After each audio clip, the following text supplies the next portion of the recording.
Gracias, mi hermano.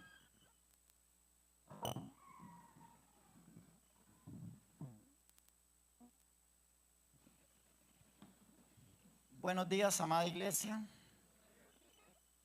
Quiero saludarles en el dulce nombre de nuestro amado Señor y Salvador Jesucristo. Como bien decía nuestro pastor Germán, mi nombre es Carlos López.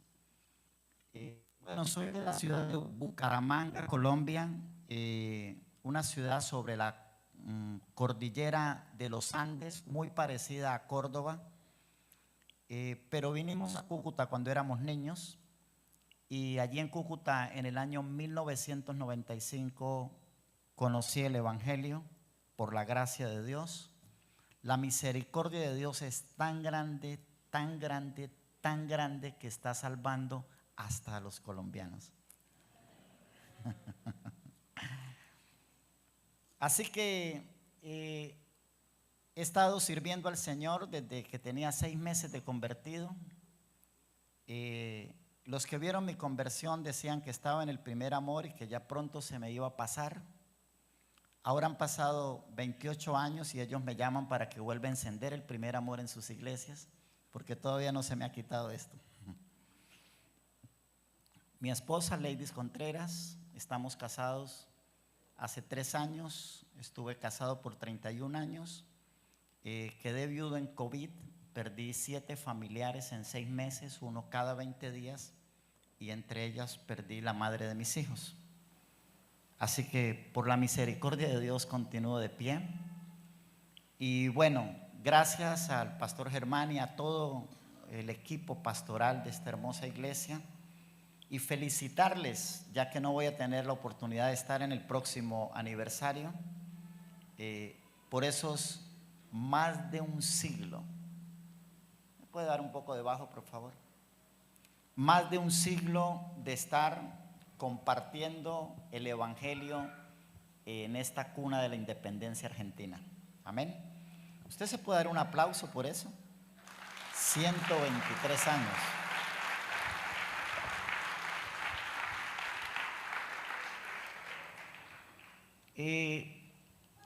Estoy feliz porque he mirado desde que llegué a todas partes y no veo el reloj.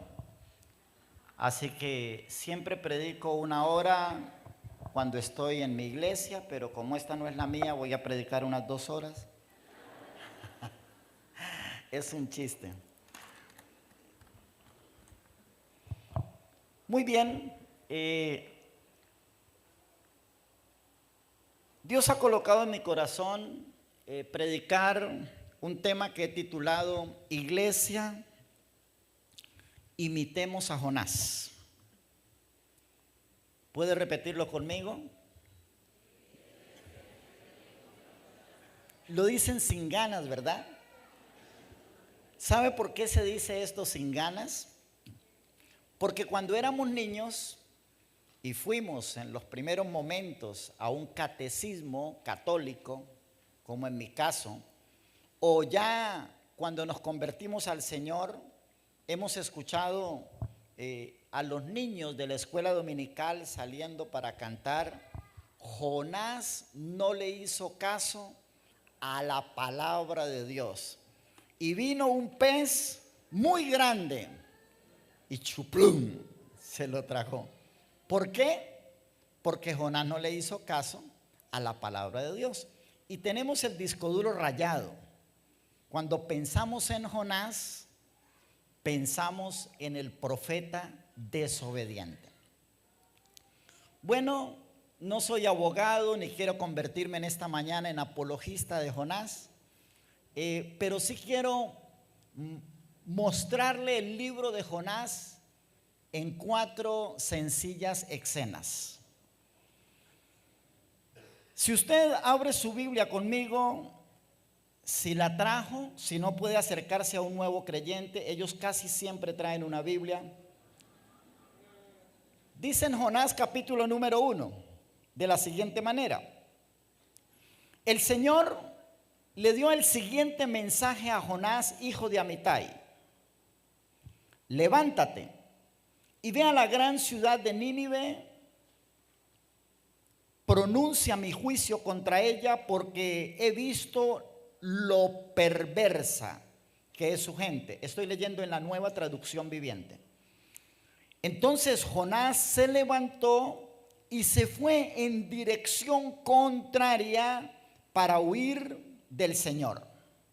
Descendió al puerto de Jope, donde encontró un barco que partía para Tarsis, pagó su pasaje, subió a bordo y se embarcó rumbo a Tarsis con la esperanza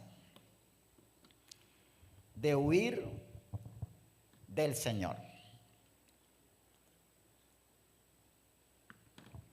Creí que me funcionaba esta pantalla, así que no traje mis notas. ¿Me regala por favor las notas allí? Regáleme un momento, por favor. Gracias.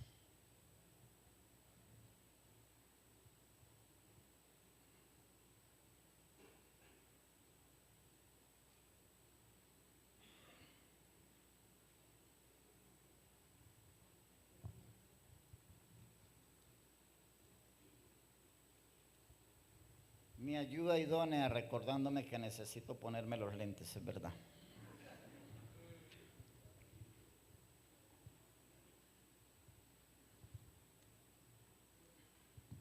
Ok. Recordamos a Jonás como el mensajero desobediente desde niños. Escuchamos, Jonás no le hizo caso a la palabra de Dios. Como iglesia debemos descubrir el tesoro escondido detrás de esta historia de 4 capítulos con tanta profundidad que terminemos imitando a Jonás. Y en esta mañana me propongo iluminar sus corazones presentando esta historia de manera sencilla, profunda, relevante, pero sobre todo anhelando un cambio en su actitud hacia, podríamos decir, hacia las misiones, o mejor, podríamos decir hacia la gran comisión. Permítame, le pongo por un momento en un contexto. Dice que Jonás era hijo de Amitai. Amitai es un nombre que en hebreo significa verdadero. Jonás significa mensajero, el nombre Jonás.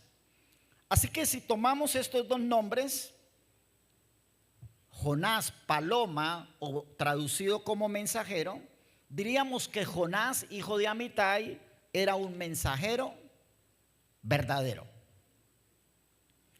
Y este mensajero verdadero era un profeta instrumental. En el Antiguo Testamento habían 2 clases de profetas: los profetas instrumentales y los profetas extáticos de éxtasis.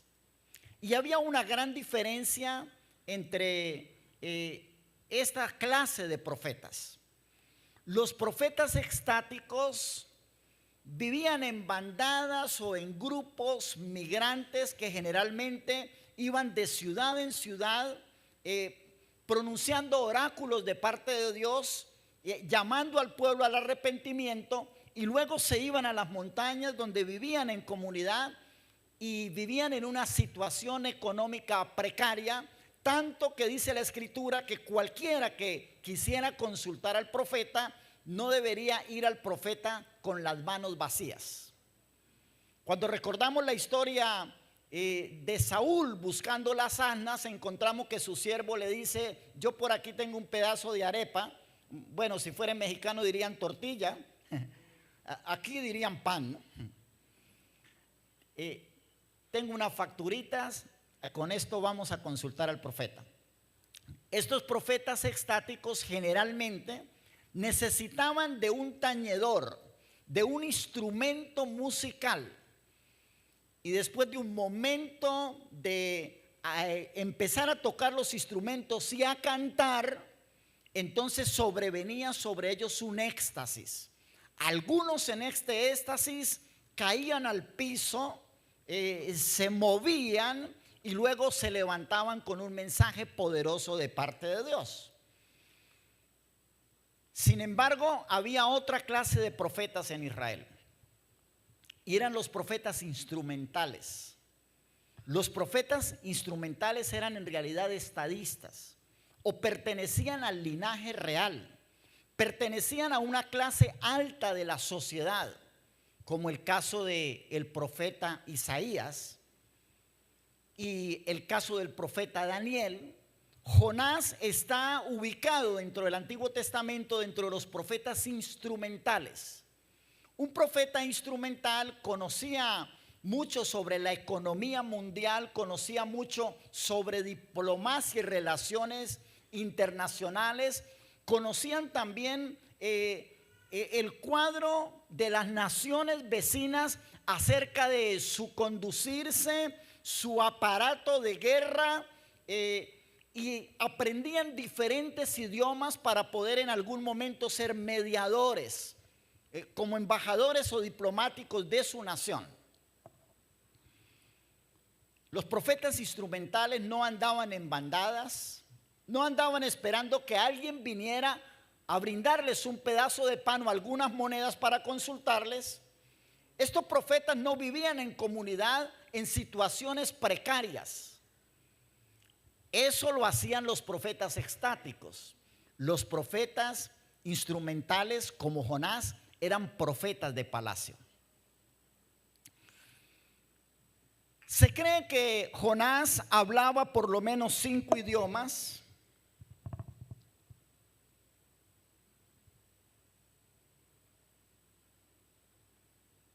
A ver si puedo. Gracias.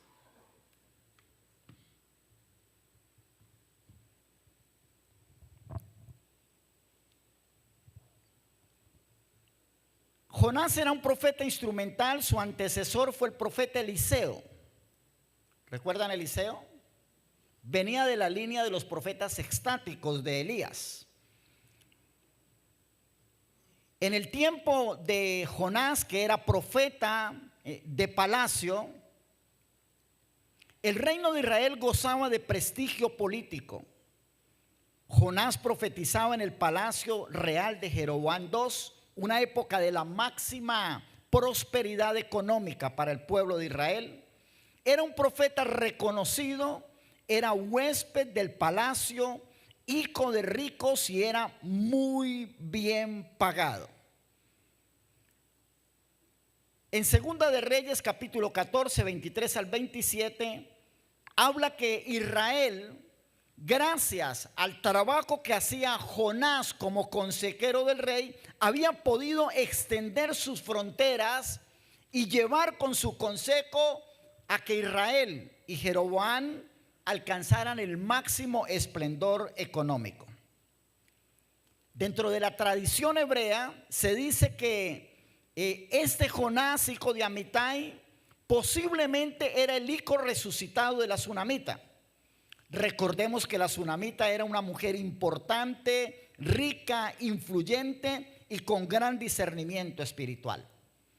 Se cree en la tradición hebrea que Jonás dominaba por lo menos 5 idiomas, era estadista, hábil en el comercio internacional. Desde niño tuvo una zona de confort, aún así era emocionalmente inestable. Jonás se irritaba con facilidad y demostraba sentirse frustrado.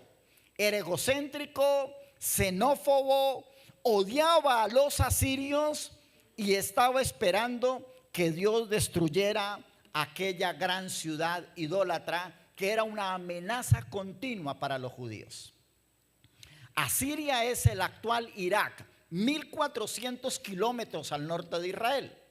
Y era Asiria quien venía continuamente y le hacía la vida imposible a los israelitas. Había destruido todo el reino del norte.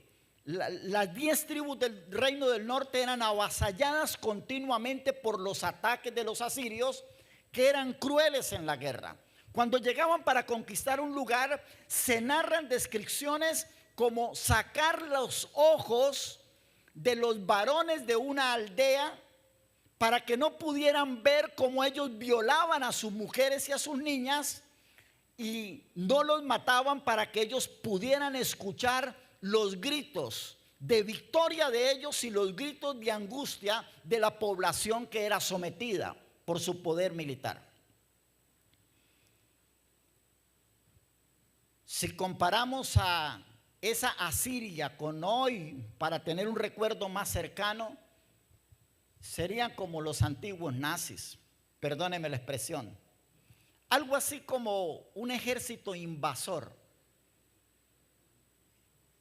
En una noche de diciembre ellos se habían llevado aproximadamente 30,000 personas de la zona del norte como esclavos. Se los habían llevado a Siria. Así que Asiria era una amenaza y tenía 3 capitales, y una de las capitales era Nínive. Una ciudad donde tenía un sigurat o un lugar de adoración a los dioses falsos que había sido construido en oro puro. Estaba rodeada por murallas de 36 metros de altura con 9 metros de ancho. Era una ciudad inexpugnable. Y cada vez que salían y avasallaban, invadían y traían el botín de los pueblos a los cuales conquistaban, especialmente toda la vida imposible se le hacían al reino del norte de Israel, entonces venían para festejar durante 3 o 4 meses en medio de celebraciones religiosas y orgías con sus ejércitos. Así que un día Dios le dice a Jonás: Jonás, levántate y ve a Nínive. Entonces Jonás, que era un profeta instrumental de palacio, que hablaba 5 idiomas, que era un gran diplomático, que ganaba bien, tomó su dinero y dice que pagó su pasaje para ir en dirección contraria.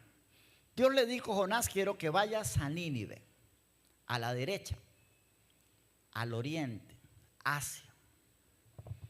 Y Jonás vino y tomó su chequera y pagó su pasaje y se fue a Tarsis. Hoy muchos dicen que Tarsis es lo que actualmente o es un lugar de España. Algunos otros dicen que puede ser un lugar de Inglaterra. El caso fue que fue en dirección totalmente contraria. Dios le dijo: quiero que vayas a la derecha. Y Jonás usó todos sus recursos para ir en dirección contraria. Así que si hablamos hoy de una figura que pueda simbolizarnos a nosotros como iglesia en el Antiguo Testamento, ese sería Jonás. Jonás, como verdadero mensajero, puede representar bien a la iglesia. La iglesia es la verdadera mensajera de las buenas nuevas de salvación. Y la iglesia ha sido colocada por Dios para alumbrar, para hacer sal y para hacer luz. Sin embargo, vivimos en Latinoamérica en medio de ciudades pucantes, crecientes. Se cree que en el 2050 el 85% de la población mundial vivirá en ciudades, y la ciudad da una vida cómoda a mucha gente. Nos permite ir a grandes universidades, nos permite tener buenos empleos, nos permite construir casas bien adecuadas y nos permite disfrutar de comodidad. Y esa comodidad nos va absorbiendo incluso a la iglesia. Y en algún momento, por ejemplo en México, donde estuvimos el año pasado con mi esposa, hay una zona que se llama el Cinturón del Silencio. 115 ciudades, poderosas industrialmente, poderosas económicamente, con las universidades más importantes, con la mejor calidad de vida, pero esas 115 ciudades son las menos evangelizadas del continente americano y del mundo. Ese cinturón del silencio de 115 ciudades tiene un llamado círculo negro del cinturón del silencio. Es la ciudad de Guanajuato, que con sus más de 240,000 habitantes tiene menos de 2,000 creyentes. Y llegó el evangelio hace 100 años. Sin embargo, las iglesias que han podido establecerse están cómodas. Son mensajeras que deberían llevar el mensaje a Guanajuato y alrededor, pero están demasiado cómodas como para salir de su palacio y arriesgarse a ir a donde están los zetas, los terroristas, los coyotes que llevan la gente por el desierto a Estados Unidos. Y esta tarea la dejan para algunas iglesias estáticas, esas que deberían y pueden ir a las barriadas, pero no para las iglesias instrumentales, que están cómodas, que muchas veces utilizan su dinero para ir exactamente en dirección contraria. El mensaje de Dios a su pueblo siempre ha sido ir hasta lo último de la tierra, y a veces somos una iglesia misionera porque apoyamos a algún misionero, pero no somos una iglesia que cumplimos la tarea en el contexto local de nuestra ciudad. Estuvimos en Oncativo, 15,000 habitantes, 9 iglesias, 300 creyentes. Estuvimos en Laguna Paiva, 70,000 habitantes, 76 años de evangelio, menos de 900 creyentes. En las ciudades de Latinoamérica somos menos del 11%, 10.3% de cristianos evangélicos. Hay más de 8,000 millones de personas, 8,200 millones de personas en el mundo, y los cristianos evangélicos no llegamos a ser 850 millones. Cosas como estas nos deberían dejar ver la necesidad de dejar de tener la primera actitud de Jonás y terminar imitando a Jonás. Vamos a ver lo que sucedió con Jonás ahora. Voy a presentarle a Jonás en la primera escena. El pánico de Jonás. He titulado esta primera escena: la crisis de identidad de Jonás. Dice la escritura en el capítulo 1: Jonás se levantó y se fue en dirección contraria, descendió al puerto de Jope, donde encontró un barco que partía para Tarsis, pagó su pasaje, subió a bordo y se embarcó rumbo a Tarsis con la esperanza de escapar del Señor. 4. El Señor mandó un poderoso viento sobre el mar, desató una violenta tempestad que amenazaba con despedazar el barco. Temiendo los marineros por sus vidas, desesperados, arrojaban las cargas del barco. Mientras tanto, Jonás dormía. Jonás, símbolo de iglesia, dormía profundamente en la bodega del barco. El capitán bajó a buscarlo y le dijo: ¿cómo puedes dormir en medio de esta situación?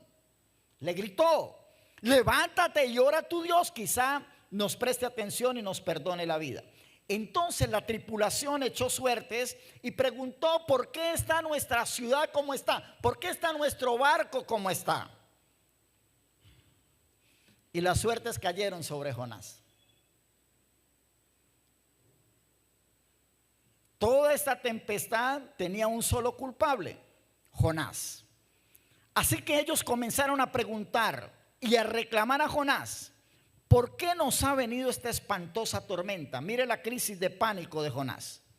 ¿Quién eres? ¿En qué trabajas? ¿De qué país eres? ¿Cuál es tu nacionalidad? Esto muestra que Jonás vivía una batalla interna.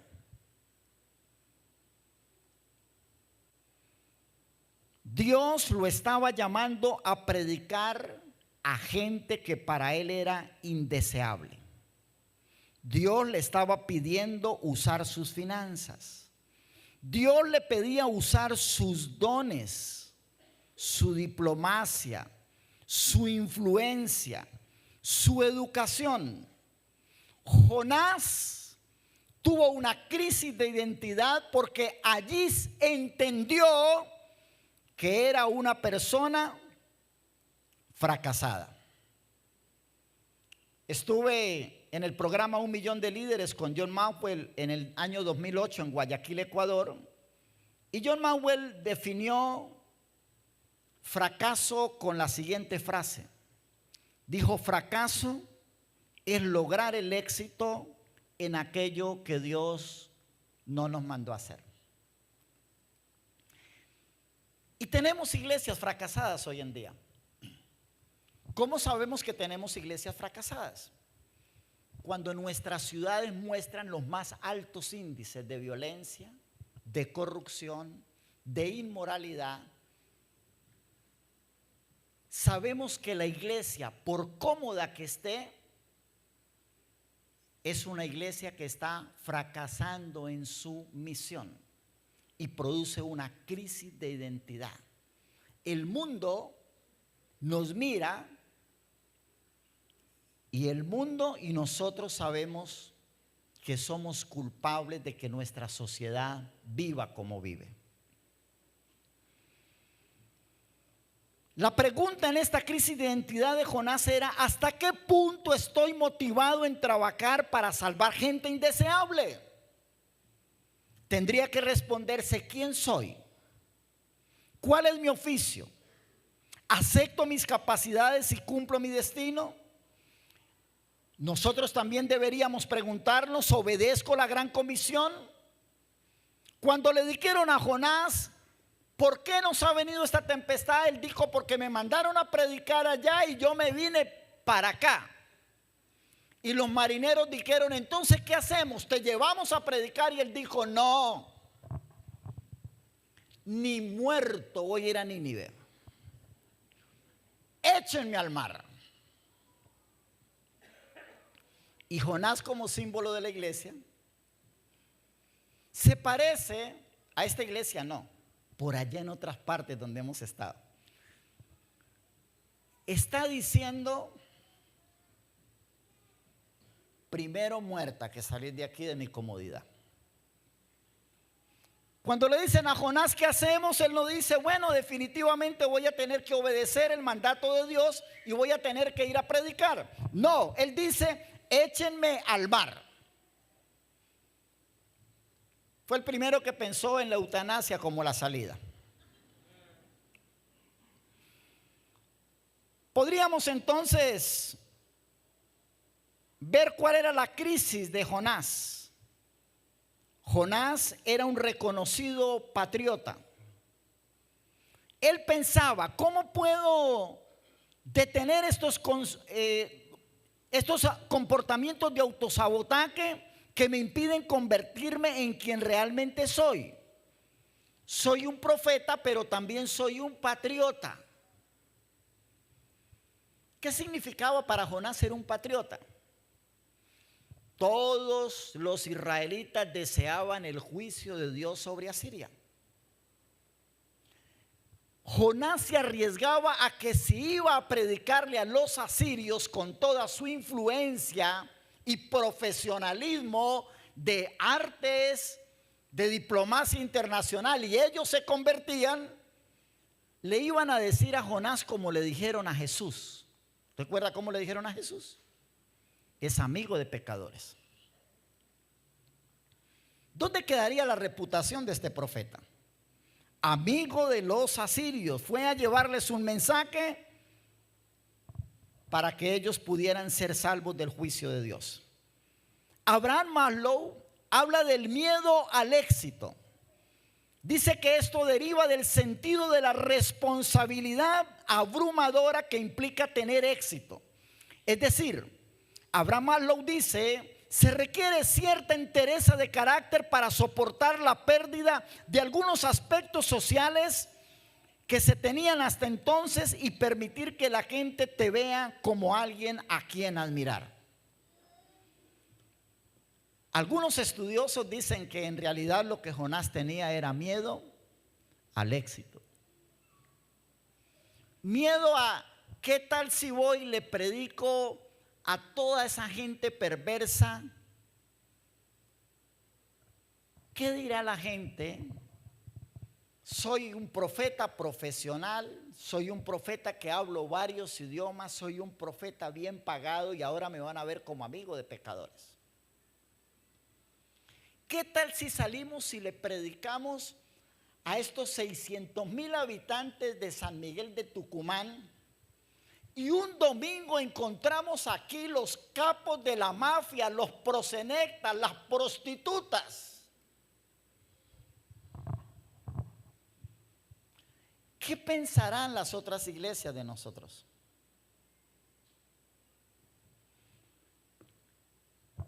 ¿En verdad estaremos dispuestos a invertir nuestros recursos, nuestra influencia para poder avanzar en convertirnos en verdaderos mensajeros? La escena número 2. Retiro de oración para Jonás. Un retiro muy especial. Ya ustedes saben lo que sucedió, ¿verdad? ¿Quieres que te llevemos de regreso a Nínive donde tu Dios te mandó? No. Mátenme.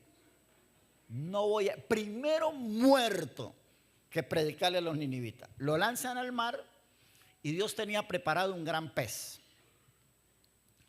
Dios siempre tiene preparado un gran pez para tragar personas como Jonás y traerlas de regreso a ese lugar. Pero generalmente eso sucederá solamente después de un retiro de oración. Y este retiro de oración fue muy especial porque fue un retiro de oración en la panza de un gran pez. Jonás oró al Señor desde el interior del pez. Capítulo 2, versículo 1. Entonces Jonás oró al Señor, su Dios, desde el interior del pez. Y le dijo, vaya conmigo al versículo 9 y 10. No, sí, 9 y 10. Te ofreceré sacrificios con cantos de alabanza y cumpliré mis promesas. Dios siempre va a estar permitiendo que un gran pez nos lleve a un momento de retiro de oración en donde todas las oraciones de todos los creyentes en crisis terminan en una sola frase: Señor, si me sacas de esta.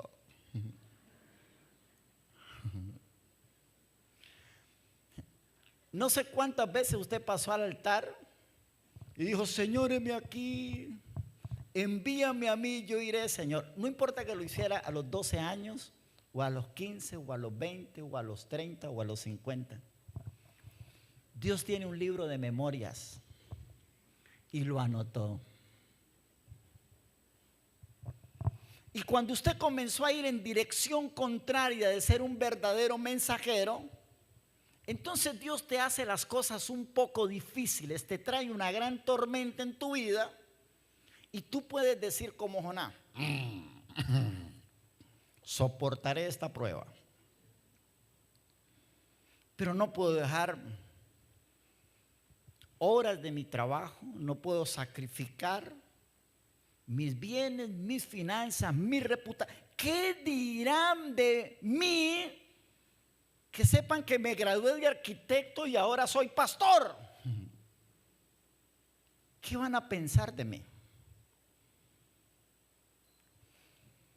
Todos estos prejuicios vinieron a Jonás en esa primera crisis de quién soy. Ahora Dios lo tiene en un retiro de oración, y en el retiro de oración hace lo que hacemos todos. Señor, si me sacas de esto, cumpliré mis promesas. Y ahí se muestra siempre la misericordia de Dios, ¿verdad? El Señor,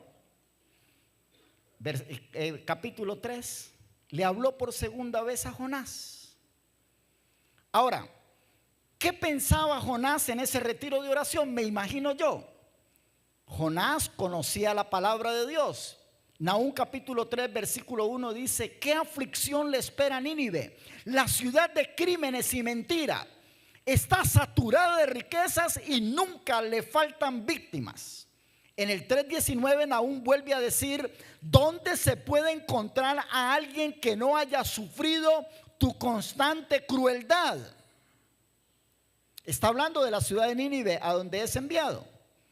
Así que en ese retiro de oración, Jonás dijo: sí, Señor, cumpliré mis promesas, iré a cumplir mi oficio de profeta, iré a cumplir mi llamado, verdadero mensajero.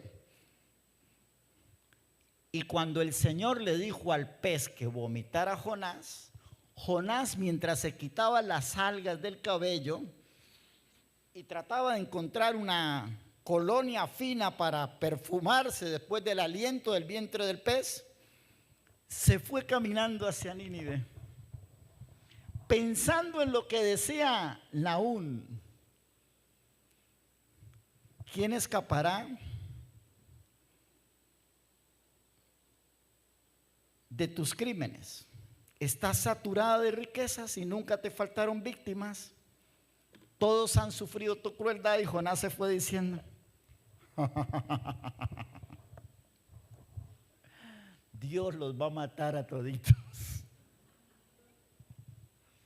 Esta es una ciudad malvada, no es tan santa como nosotros los judíos. Así que iré y veré a Dios destruir a Nínive.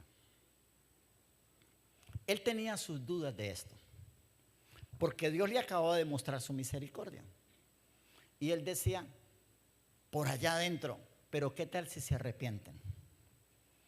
Aún así se fue y recorrió aquella gran ciudad de 3 días.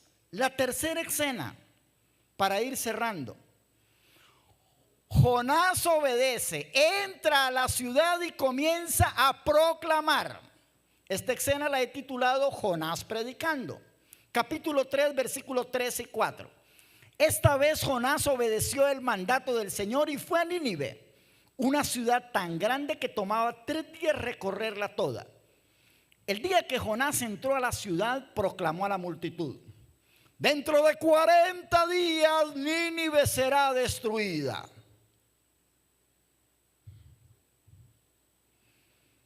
Y al día 39, Jonás salió de Nínive, buscó un montecito alto, se buscó unos lentes oscuros para poder ver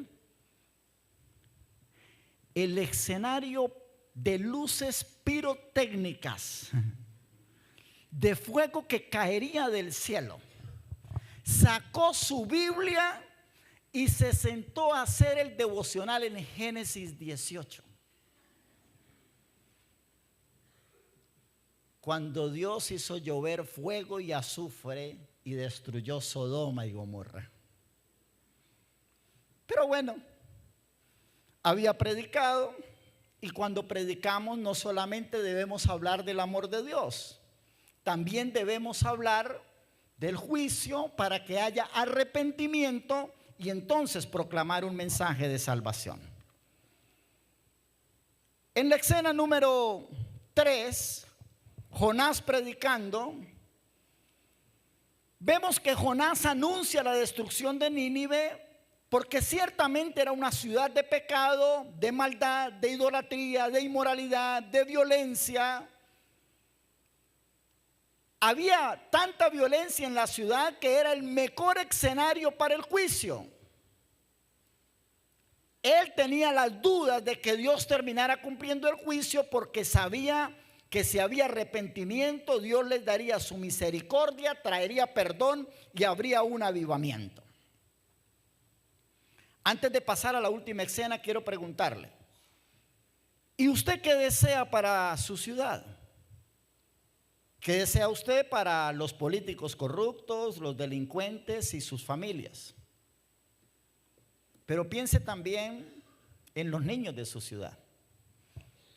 La Biblia dice que esta Nínive era una ciudad donde había 120,000 personas que no sabían discernir entre su mano derecha e izquierda. Los historiadores dicen que Nínive era una ciudad de aproximadamente 500,000 habitantes. Y que esos 120,000 que no discernían entre la mano derecha y la izquierda eran niños. Así que nosotros como iglesia debemos saber que hoy en el mundo, hablábamos de la ventana verde, las comunidades étnicas del Amazonas que necesitan al Señor, hablamos de la ventana 1040 hace más de 20 años, sobrellevar el evangelio a estos lugares, pero hoy se ha abierto otra ventana ante nuestros ojos que se llama la ventana 414.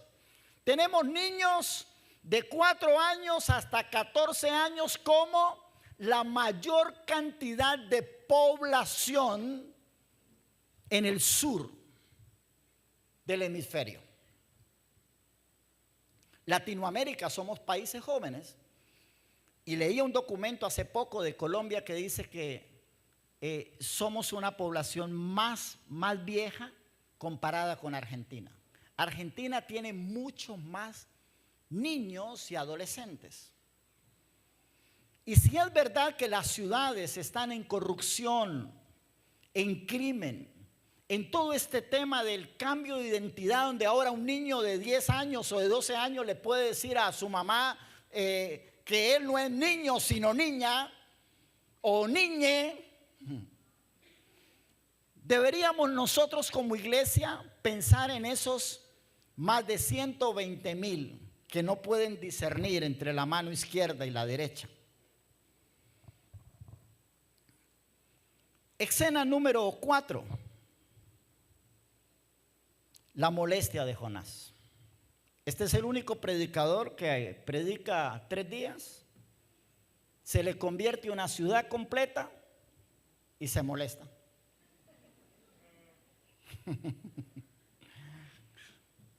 Este Jonás se parece a nosotros, porque a veces hacemos actividades para ganar gente y cuando llega la gente nueva, ¿cómo nos desacomoda la vida? ¿Sí o no? Ya yo no me puedo sentar en la misma silla que me siento los últimos 18 años. ¿Usted por qué se sentó ahí? Ahí me siento yo hace 18 años, vaya a otro lugar. ¿Y qué tal si los que vienen no se han echado desodorante?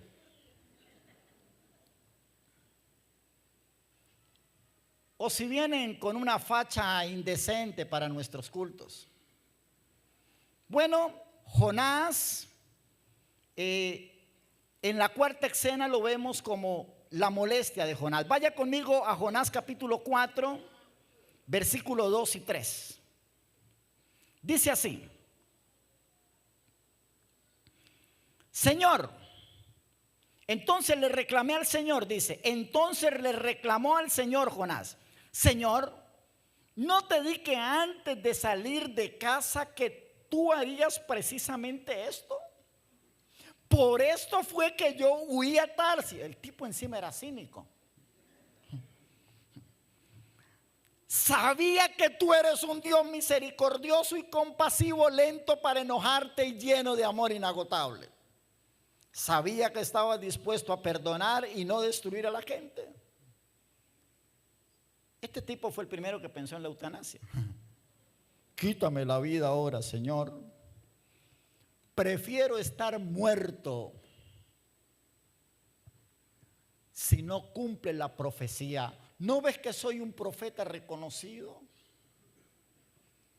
Los hermanos ricos de Israel me llaman para que les dé consejo y sellan la palabra y hacen libación.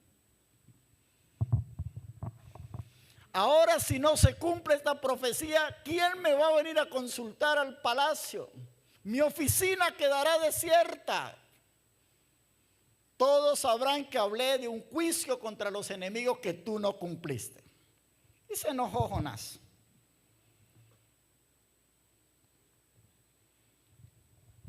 Quizá dentro de nuestras iglesias hay muchos que prefieren irse con el Señor que ver a personas indeseables llegando a los pies de Cristo. Quizá dentro de nuestras iglesias muchos prefieren ver a la gente yendo al infierno antes de invertir su dinero, sus finanzas y su comodidad en mostrar compasión por ellos. Quizá a muchos les importa más su prestigio, su profesión, su comodidad que cumplir la gran comisión.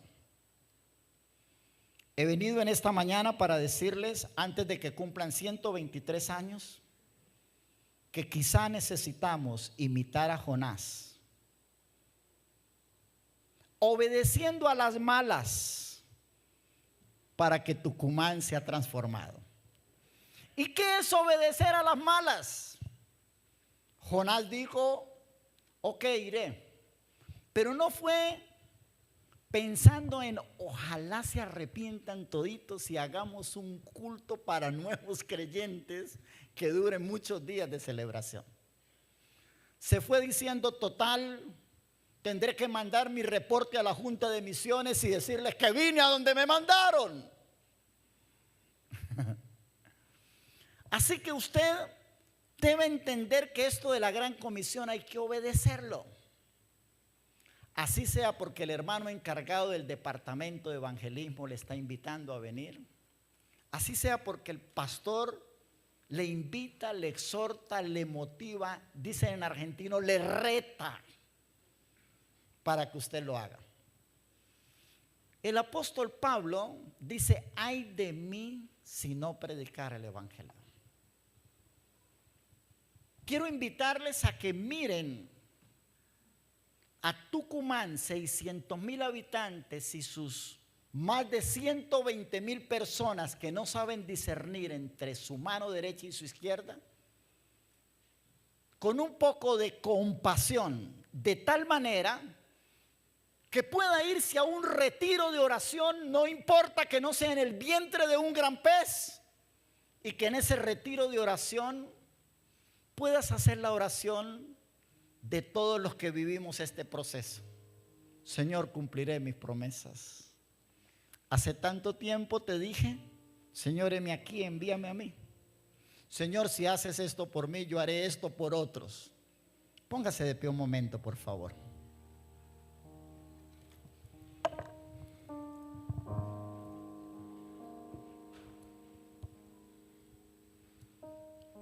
Y vamos a cerrar pensando en el título de esta enseñanza. Iglesia, imitemos a Jonás. Jonás definitivamente terminó yendo. Y Dios en esta mañana invitar a su iglesia, que es la verdadera mensajera, a que se levante y vaya a esa gente indeseable que nos rodea. Padre que estás en los cielos, en el nombre precioso de Jesús te pido para que traigas un bautismo de compasión. Habla al corazón de cada uno, Señor, que ellos puedan entender que tú has escuchado las promesas de ellos cuando en algún momento dijeron, te serviré, Señor. Haz de esta iglesia un ejército de salvación. Haz de esta iglesia una iglesia que ora, que ofrenda, pero que también va. Eso fue lo que tú dijiste. Yendo, prediquen el evangelio a toda criatura y enséñenle a los que crean a que repitan la misma tarea. Creo que es una mañana donde necesitamos recordar ese pasaje que dice: el que tiene oídos, oiga lo que el Espíritu dice a la iglesia. 600,000 habitantes 600 creyentes, más de un siglo de predicación del Evangelio. Creo que necesitamos ir por más. Creo que necesitamos prepararnos para la segunda milla. Creo que necesitamos obedecer. Invertir nuestros recursos, tiempo, talento y tesoro, no en ir en dirección contraria a la gran comisión, sino que sean invertidos precisamente en ir para llevar salvación. Gracias, Señor. Amén.